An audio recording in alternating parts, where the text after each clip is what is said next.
Bonsoir à tous, il est 22 h, bienvenue dans cette édition, voici les titres.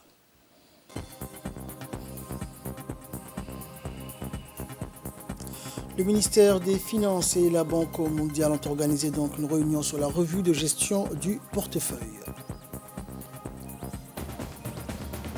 Et dans l'actualité internationale, après 20 mois de restrictions, les États-Unis rouvrent leurs frontières.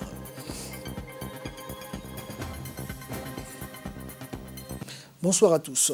Le Premier ministre Abdelkader Kamel Mohamed a reçu aujourd'hui la visite de la secrétaire générale de la FIFA, Fatma Samoura. La rencontre s'est déroulée en présence du secrétaire général de la primature, Naguib Abdallah, du directeur du cabinet, Ali Silaï, de la directrice de communication de la primature, Choukri Ali. Et après un mot de bienvenue, le Premier ministre s'est dit particulièrement fier et heureux de cette visite de la secrétaire générale de la FIFA à Djibouti pour renforcer davantage la qualité du football national. Les discussions ont porté également sur les voies et moyens de rehausser le niveau du football le djiboutien. La FIFA désire apporter un appui plus conséquent avec la fourniture d'équipements de football à la Fédération djiboutienne de football, mais aussi la viabilisation des terrains de football qui seront revêtus de gazon synthétique, entre autres soutiens. Le président de la Fédération djiboutienne de football a pris part également à cette rencontre.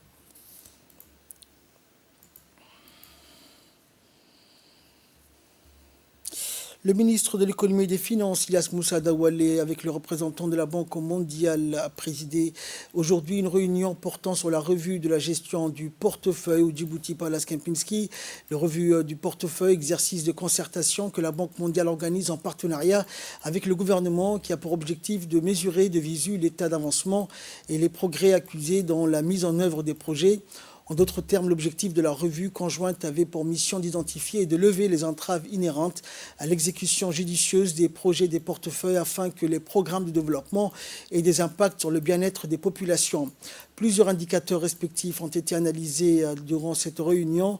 Les différents ministres ont passé en revue l'ensemble des projets en tenant compte des indicateurs mentionnés pour l'évaluation des objectifs déjà accomplis, l'identification des lourdeurs et autres écueils qui empêchent la bonne conduite de certains projets et de convenir des actions et solutions pertinentes nécessaires pour améliorer le rythme de mise en œuvre ainsi que les résultats du programme.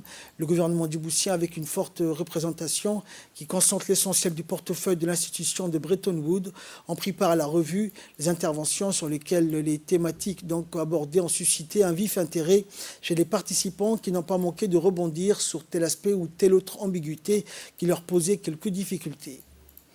Et le ministre de l'Agriculture, Mohamed Ahmed Awale, donc, a fait un état des lieux sur l'avancement du projet de criquet pèlerin et sa finalité. Et quant au ministre de l'Enseignement supérieur, Dr Nabil Mohamed, il a évoqué l'importance de créer une synergie pour mieux avancer ensemble. On les écoute. Travaillons en harmonie et de manière confortable avec la Banque mondiale. Au niveau du taux d'efficacité, il n'y a aucun problème. Mais ce qui se pose, c'est qu'au niveau de cette catastrophe, je dirais biologique, des criquets pèlerins, le détroit de Bab el-Mandeb, par lequel rentrent les criquets pèlerins, nous avions initié la mise en place d'un centre de lutte anti-acridienne, une base pour non seulement protéger la République de Djibouti de ce fléau, mais également l'interland, les arrière-pays, à savoir la Somalie, Somaliland, l'Éthiopie et pourquoi pas le Kenya, parce que c'est la porte d'entrée. Le criquet pèlerin rentre par la péninsule arabique. Il choisit le détroit de Bab el-Mandeb, le chemin le plus court pour atteindre l'Afrique. On ne peut améliorer les choses que si on en parle et arriver avec des propositions. Une fois qu'on aura mis en évidence nos problématiques, c'est de les discuter avec la Banque mondiale et de voir maintenant par rapport à leur façon de faire. La lenteur également, des fois, des réponses ou des mises en œuvre. Moi, je prends juste... c'est vrai qu'on est en retard, je voudrais après dire un mot sur le projet que nous avons, du centre d'excellence, entre un projet qui a été, qu'on a sollicité au niveau de la Banque mondiale et la réponse qu'on a eue, le temps d'exécution, il y a énormément de temps qui s'écoule. Et ça se ressent comme une lacune du pays dans sa mise en œuvre ou dans sa mise en exécution du projet. Et quant au ministre des Finances, il a d'abord rendu hommage à la Banque mondiale, cette noble institution qui porte à bras le corps tous les efforts donc, du gouvernement. On l'écoute. De 2022, nous vous communiquerons en temps utile la façon dont nous comptons un peu changer la gestion et le suivi-évaluation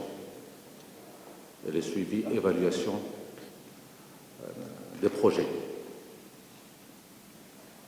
Nous comptons également introduire quelques indicateurs,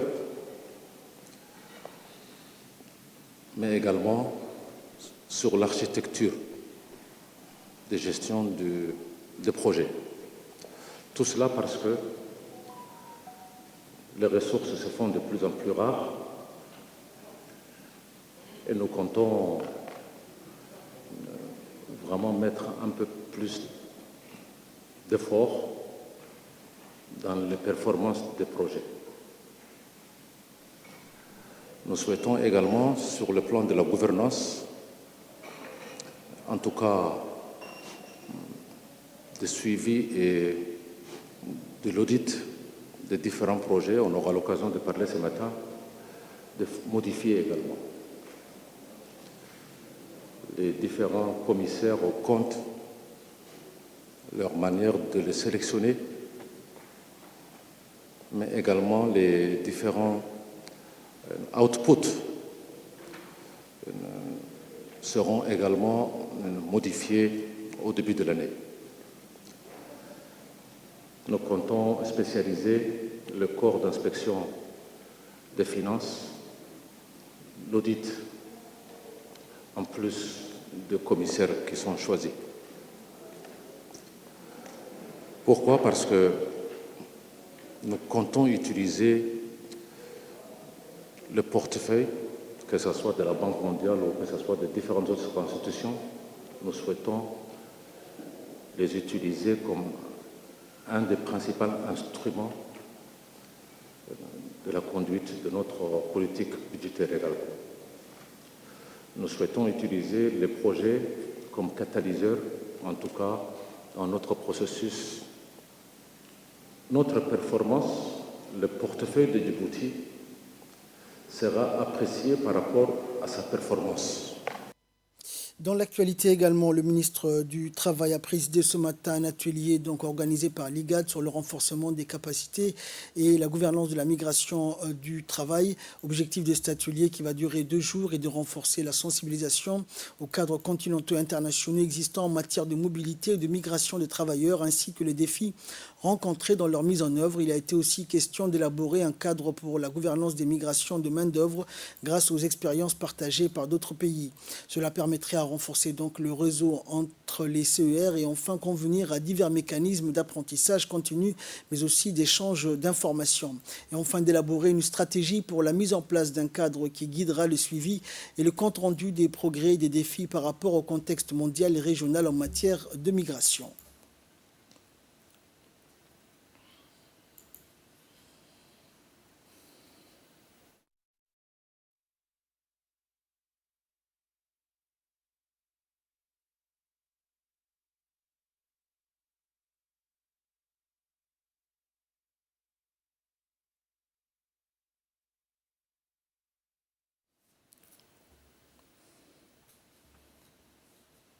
Écoutons pour plus de précision les explications donc du ministre du Travail. Millions de gens sont appelés à bouger et à quitter les foyers qui les ont vus naître pour aller s'installer sous d'autres cieux, pour rechercher des conditions de vie meilleures. Mon pays, la République de Djibouti, à travers sa politique nationale de l'emploi, initiée sous la houlette de son Excellence le Président de la République, M. Ismaël Omar Guelleh, s'est résolu à relever ces défis et à apporter les réponses adéquates pour accueillir les migrants dans les conditions les meilleures en adoptant des législations plus résilientes. En effet, les ressources humaines sont des atouts majeurs dont dispose l'humanité et constituent une somme d'énergie, de savoir-faire, de possibilités et de compétences pouvant impulser le développement économique de nos pays. Nous devons ouvrir notre marché à l'apport de l'extérieur pour que chaque personne ait la possibilité de s'installer, de faire sa vie dans le pays de son choix, lutter contre les tentations de repli sur soi. La migration du travail ne doit pas être vécue comme une menace pour l'emploi, mais comme une opportunité. Elle peut être très certainement un facteur qui assure le développement durable. Mesdames et Messieurs, distingués participantes et participants, contrairement à la conception populaire, la majorité des migrants du continent africain se réinstallent sur le continent africain lui-même. Cependant, par rapport à l'ampleur de ce mouvement, peu de choses ont été réalisées pour exploiter les avantages potentiels de cette mobilité ou pour la réglementer afin de garantir une meilleure protection des travailleurs migrants. Et concernant le Salon international du textile africain qui s'ouvrira bientôt à Djibouti, 27e édition donc qui va s'ouvrir à Djibouti, une formation sur le e-commerce est ouverte tôt ce matin au Centre Clé, une session de formation certifiant organisée par le commissaire général du CITA et qui a porté sur le commerce électronique, le e-commerce précisément sur les mécanismes du e-commerce et la force de vente pour booster les ventes dans le contexte de la Covid-19. En effet, cette session de formation a pour mission de permettre aux participants d'apprendre à lancer une boutique électronique et vendre des marchandises, articles et prestations via le net. Les participants bénéficient des outils de diverses techniques de paiement à distance grâce à des moyens électroniques sécurisés, mais aussi sur les réglementations en vigueur en matière de commerce électronique. Et la ministre de la Jeunesse et de la Culture, Dr Hibo Moumine, qui a pris part donc à cet atelier, a souligné l'objectif de cet atelier qui répond aux actions qui mèneraient donc à aider la jeunesse et les commerçants à surmonter l'impact de la pandémie et bâtir une économie post-Covid plus forte. On l'écoute. Maintenant, la République de Djibouti est le théâtre d'un événement d'envergure internationale qui va redessiner le paysage économique du pays, nous l'espérons, et ouvrir de nouvelles opportunités. En effet, le Salon international du textile africain, communément appelé CITA, que notre pays aura l'honneur d'abriter, est une véritable vitrine de promotion et de valorisation de tous les textiles africains en général et du textile djiboutien en particulier. Aujourd'hui, nous nous retrouvons ensemble pour la seconde formation sur les commerces électroniques au centre du leadership et de l'entrepreneuriat, que je remercie au passage de nous accueillir. Cette seconde formation certifiante qui a pour thème le mécanisme de e-commerce et la force de vente pour booster le vent dans les contextes du Covid-19 a pour principal objectif de permettre aux participants de lancer une boutique électronique et vendre les marchandises, articles et prestations en ligne, d'outiller les participants aux techniques de paiement à distance grâce à des moyens électroniques sécurisés, de former les participants aussi sur la réglementation en vigueur en matière de commerce électronique, dont je parle sous les contrôles de Madame la formatrice. Le Covid-19 nous pousse à miser sur le numérique, qui garantit la distanciation pour une meilleure prévention, mais aussi pour l'ouverture de nouvelles opportunités de développement économique porteuses de nouveaux débouchés professionnels. Ces formations sont donc une occasion pour tous les jeunes de pouvoir peut-être accompagner encore plus les développements du pays grâce à des activités qui vont miser sur le numérique. Je vous remercie pour votre aimable attention. Et de son côté, le ministre du Commerce et du Tourisme a précisé que cette formation répond à un impératif, celui de promouvoir durant ces 3 jours des bonnes pratiques et opportunités liées au e-commerce. On l'écoute. L'objectif de cette formation qui arrive à point nommé est de permettre à nos jeunes entrepreneurs d'acquérir les connaissances indispensables à l'utilisation du e-commerce dans le cadre de leurs projets respectives. À Djibouti, le commerce représente une part substantielle de l'économie nationale et notre stratégie de développement vise à transformer Djibouti en hub régional logistique et une plateforme de transformation à forte valeur ajoutée. Aujourd'hui, on réalise que la digitalisation progressive des modes de vie et des échanges commerciaux contribuent à l'essor fulgurant du commerce électronique. À l'ère de l'économie numérique, la République de Djibouti octroie une place importante aux TIC afin de stimuler la croissance économique et en profitant de sa position stratégique unique des carrefours de connexion Internet mondiale. Le commerce électronique est un domaine qui ne connaît pas de frontières et constitue l'un des nouveaux moteurs du commerce mondial. Dans ce contexte marqué par la pandémie du Covid-19, il a été constaté que les PME et les startups ont particulièrement eu recours aux plateformes en ligne et le résultat a été une explosion de commandes en ligne qui impacte positivement leur chiffre d'affaires. Cette formation résultant de la coopération site-site contribuera également à l'intégration du commerce électronique dans les usages des transactions commerciales à Djibouti. Je compte sur l'abnégation des bénéficiaires de cette formation pour profiter pleinement des différents modules. Je ne saurais conclure en adressant mes vifs remerciements à toute personne et institution, notamment les clés, le CITA, pour avoir permis l'organisation de cette importante formation. Et je déclare ouvert la formation.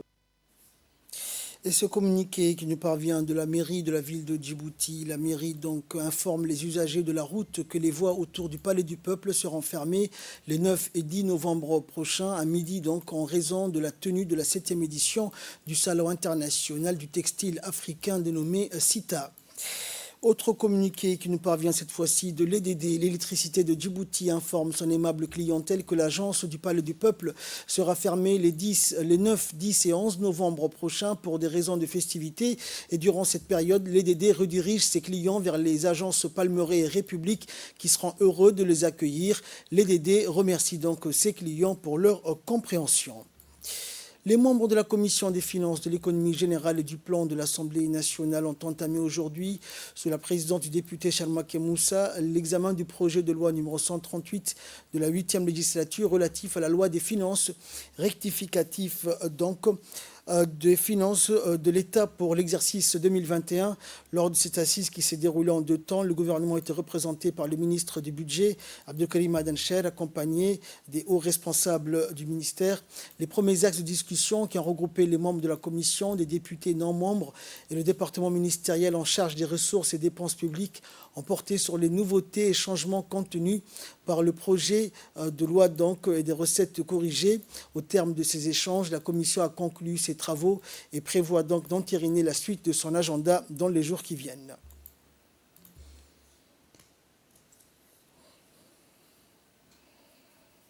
Santé à présent, la lutte contre l'épidémie de la Covid-19 doit être renforcée tous les jours. Nous devons tous nous faire vacciner contre la Covid-19 dans les différents centres de vaccination mis en place par le ministère de la Santé et aussi lors du passage des bus de vaccination.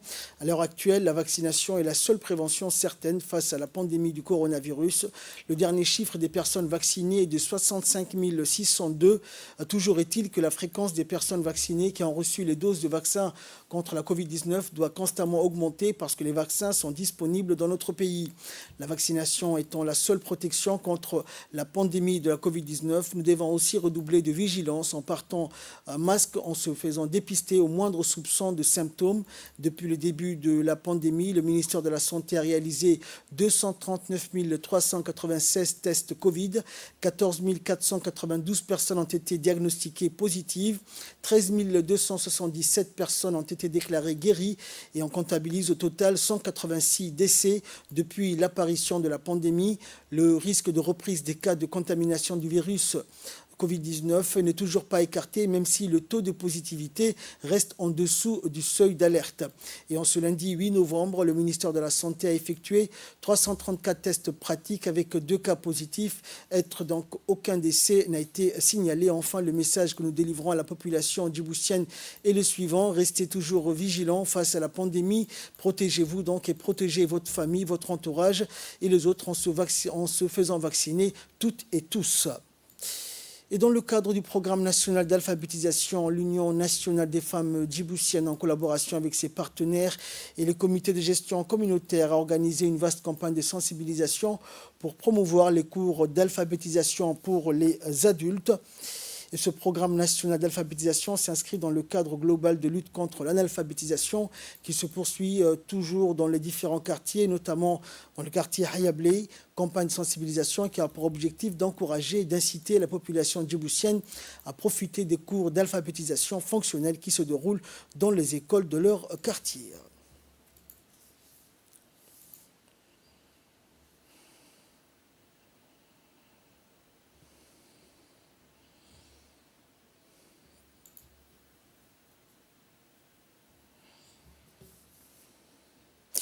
Page nécrologie pour clore l'actualité nationale.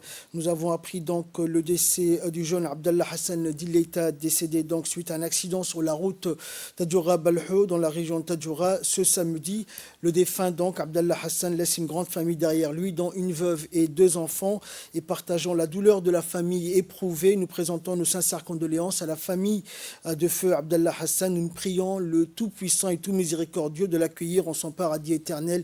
Inna lillahi wa inna ilayhi raji'un. Actualité internationale à présent. Après 20 mois de restrictions, les États-Unis rouvrent leurs frontières. Les frontières terrestres et aériennes des États-Unis ont réouvert donc ce lundi après 20 mois de restrictions dues au Covid-19. Une véritable libération pour d'innombrables familles restées séparées parfois durant cette époque.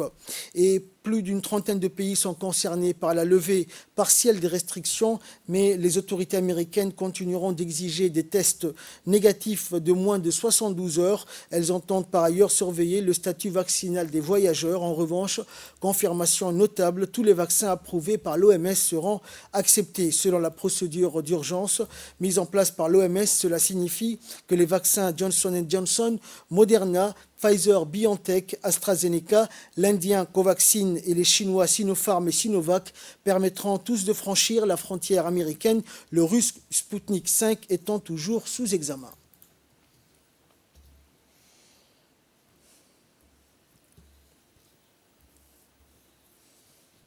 C'est ainsi que prend fin cette édition. Merci à vous de l'avoir suivi. Restez avec nous. Le programme continue sur Télé Djibouti.